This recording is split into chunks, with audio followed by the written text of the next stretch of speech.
Hi and welcome to Enchantment of Eternity's book-to-show comparison for The Expanse Season 1, Episode 7, Windmills. This video is part of a series of videos where I compare episodes of the TV series The Expanse to that of the source material, pointing out the differences and giving my opinion on whether or not I feel these adaptations work. So I have to give a spoiler warning for The Expanse up to the end of Season 1. If you haven't seen up to this point, you may not want to watch this video, otherwise some things may be spoiled for you. However, this video will not spoil events that occurred in the novels that haven't occurred yet in the show, as although I will be spoiling events from the first novel, I will not reveal anything that may spoil future seasons of The Expanse. So if you haven't read the books, these videos are safe for you. So, this is probably the episode that at least resembles the novels and is made up almost entirely of original material. So this is going to be an interesting comparison, so I'll likely skip over a lot of scenes or otherwise lump them together because a lot of it will be completely made up for the show.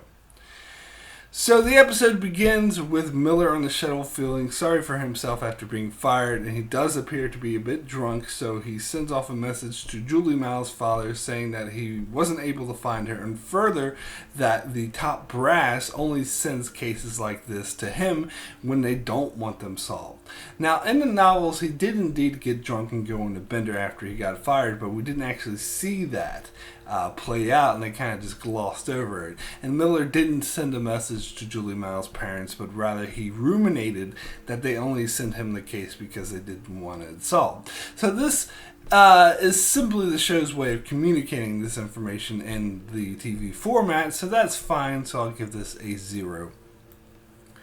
Next, we cut over to the Rocinante, and I will say up front, the entire Rocinante storyline in this episode is completely and totally made up. In this episode, we follow the Rocinante as they journey from Tycho Station to near Eros, whereas in the novels, one chapter ends with Holden and the others leaving or preparing to leave Tycho, and the very next Holden chapter begins with them on Eros. So they just skipped over the entire journey, where here in the show, they talk about how Mars is patrolling the belt and how it will be hard for them to make it out undetected, which will form the basis of this episode's storyline, which frankly didn't really need to exist and is mostly filler, so I'll give this a -2. So as they prepare to go go out in stealth mode, they notice that a broadcast is coming from the ship where it shouldn't be, so Amos investigates to find a stowaway. This is the corporate spy who had been acquired by Avasarala in the previous episode. This character, point blank, does not exist in the novels at all. In the novels, it is mentioned that there was a spy on Tycho Station who alerted Protogen of where the Rocinante was headed, but he didn't actually stow away on the ship, and in fact was only talked about in one brief line of dialogue and never seen. It is implied he worked directly for Protogen and reported Holden's whereabouts directly to them, and Earth and the UN and certainly Avasarala had nothing to do with him. Personally, I found this show character of the spy annoying and unnecessary, so I'll give this a -2. So then we go to Earth, where Avasarala visits Holden's farm co-op where his parents live in order to find out more about him. Now, nothing even remotely close to this happens in the novels, and frankly, for good reason. Holden's parents are briefly mentioned in the first novel, but not seen until the second novel. We certainly never get an adversarial conversation between his mother and Avasarala like this. In fact, when I first saw this episode, before I even read the novels, I thought these scenes were a waste of time and the very definition of filler, as it was completely unnecessary. But more than that, they actually appear to be outright silly and unbelievable. I mean, it seems like the undersecretary of the most powerful organization known to humanity would have better things to do than visit the mother of the man she's looking for. The whole thing felt like a forced and contrived way to throw Holden's parents in there when they didn't really need to be there. So I am going to give this a -5. So then we go back to the series to see Miller show up drunk to an OPA-run bar and proceed to start shit. But Dawes appears and he calms things down and he starts to treat Miller as a friend. Now, as I covered in the previous episode, in the novels, Dawes was there in Shadig's office when Miller was fired, so they had already had this conversation. However, here Dawes tries to outright recruit Miller into the OPA, something Book Dawes would never do because he thinks Miller is a useless has-been drunk, which is why he had him fired.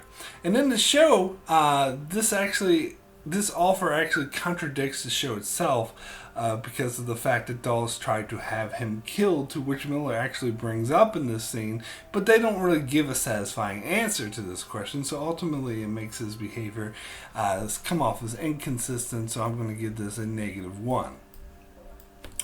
So later we see Miller break into Julie Miles' apartment looking for something, but is unable to find anything. But then he gets a call from Simatemba, his friend on Eros, who informs him that a shuttle from the Anubis, the ship that Miller had tracked Julie to, is parked on Eros Station. So Miller now knows where he needs to go. In the novels, he never breaks into Julie's apartment. In fact, after 5 days of doing nothing, he puts all of his efforts into finding James Holden, as since Holden had boarded the Scopuli, which was Julie's last known location, or at least in the novels, he deduced that Holden could lead him to Julie. And the call he receives isn't from Simatemba, but from Havelock.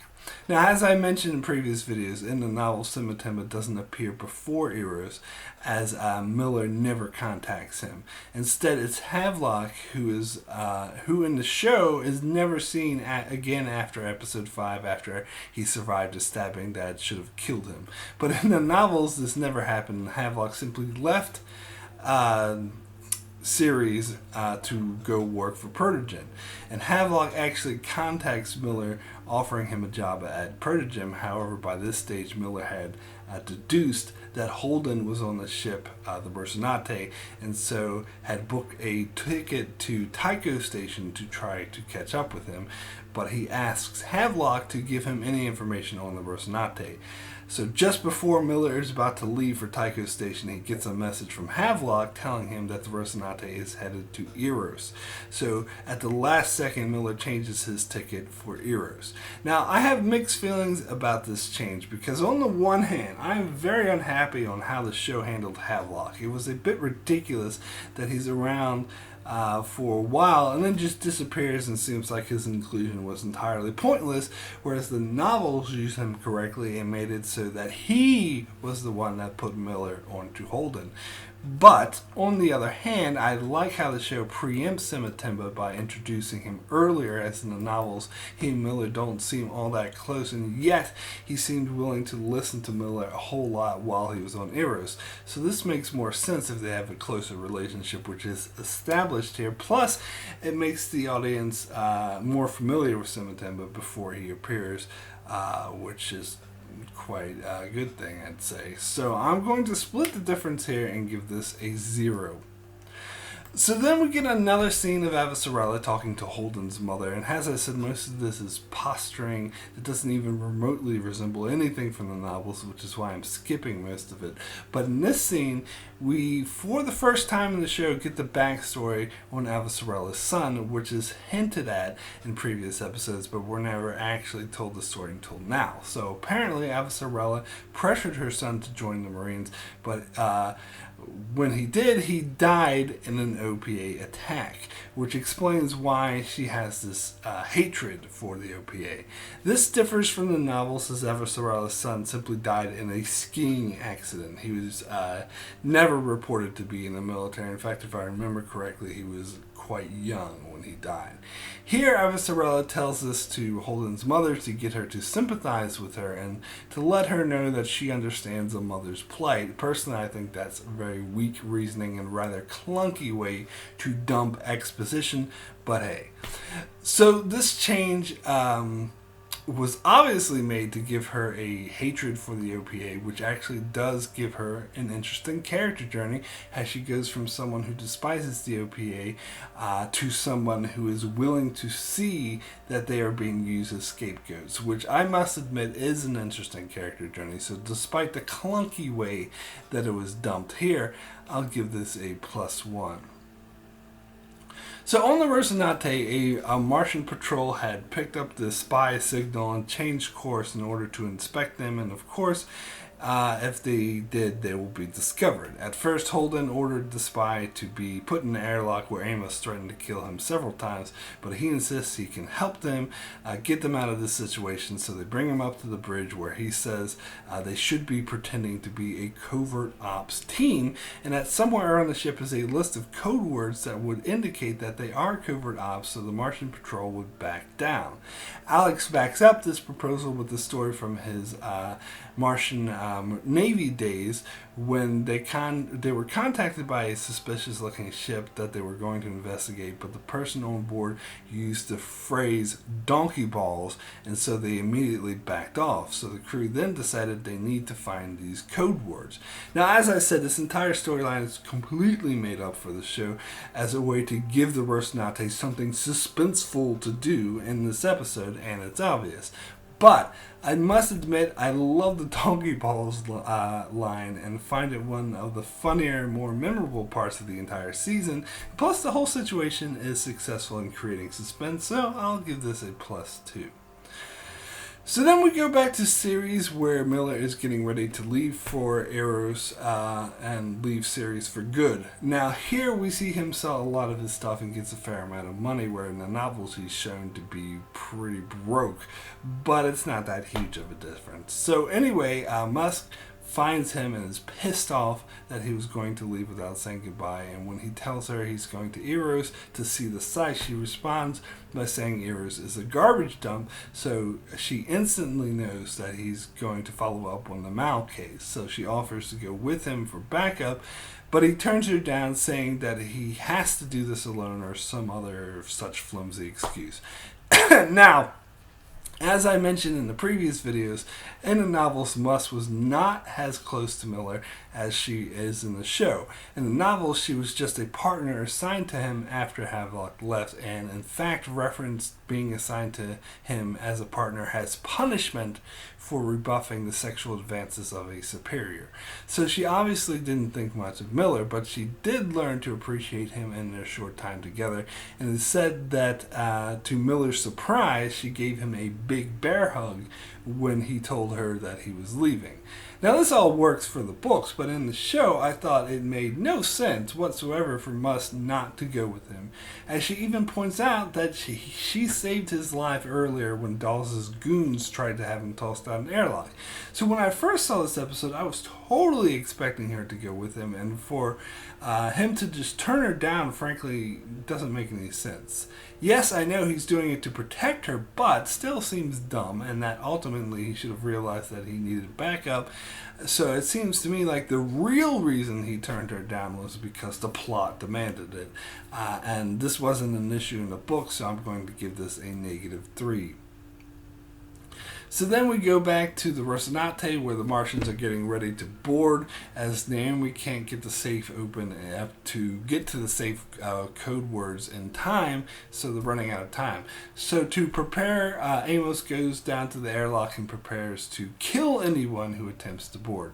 Holden follows him down and specifically forbids Amos to kill anyone, but Amos just refuses to listen. Holden then goes as far as to pull his gun on Amos, but Amos still refuses to back down, and he dares Holden to shoot him. Holden, of course, goes off on a rant about how wrong it is to kill.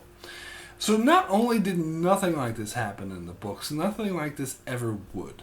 Amos was loyal to Holden in the books, and although he was portrayed as a bit of a ruffian, he wasn't as bloodthirsty as portrayed here. And there would never, I repeat, never be a situation in the books where Holden pulls his gun on Amos and Amos dares him to pull the trigger. And frankly, I found Holden's whole attitude about not killing a bit over the top and way too boy scattish to be believable. He would never behave like this in the books, and frankly, the whole thing felt like a forced and contrived way to create tension between these two, which really didn't need to exist. So I'm going to give this a -5.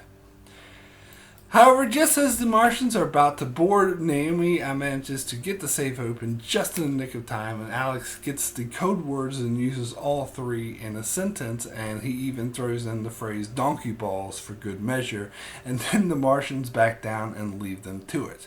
Now, obviously believing that they are a Black Ops team. So although nothing like this happened in the novels, the word ubiquitous was used as a code word in the novels. As I talked about in another video, in the novels, Fred Johnson gave Holden a safe word to use to indicate that he wasn't being coerced by the Martians, and that word was ubiquitous, which he did use to indicate to Johnson that he wasn't being coerced. So it's interesting that the show found a way to include that word again. Also, I have to say, I love that Alex threw in the term donkey balls for good measure, and the way Naomi looked at him like, what the fuck? It was hilarious. I do wonder if donkey balls was a code that they recognized, or they were just letting them go off of the strength of the other code words. I guess we'll never know. Either way, I thought the scene worked amazingly well, so I'm going to give this a +3. So we then get Avasarella's conclusion of her visit with Holden's mother, as she decides he isn't a threat after all. That she came to this conclusion after a short conversation with his mom is a bit hard to buy, but whatever.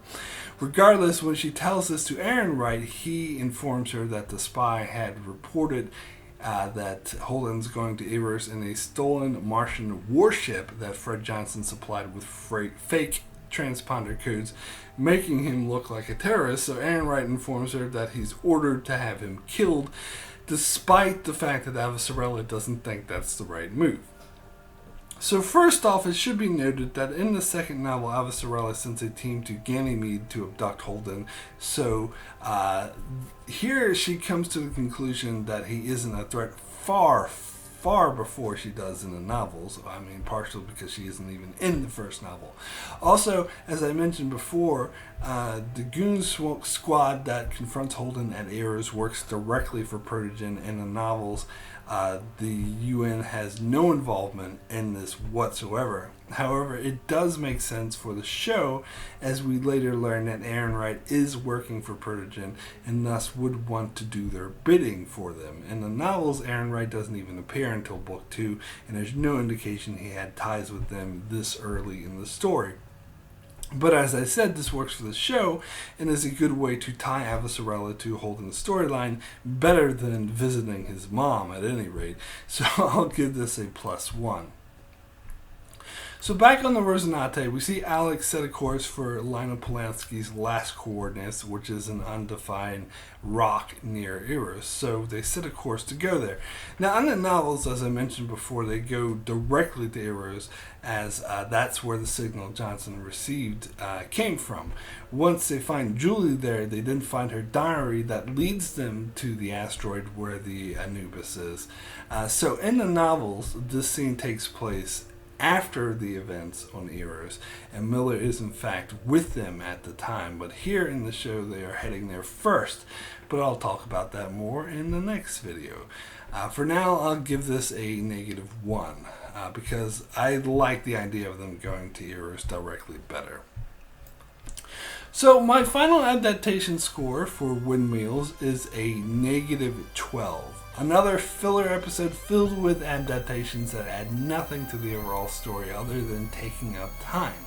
That being said, there were some great moments in this episode, like the whole donkey balls thing, but overall I'd say this episode, along with the previous episode, episode 6, makes up the 2 most subpar episodes of the entire show, but it does get much better from here on out, so I can't wait to cover that. So that's it for my book to show comparison for Windmills. I'll be back in a few weeks' time to cover more episodes of The Expanse in my book to show series. In the meantime, you can check out my channel as I cover many other shows like Star Trek, Game of Thrones, Discovery, Black Mirror, and more, so be sure to subscribe so you can keep up with all of that. Thanks a lot for watching.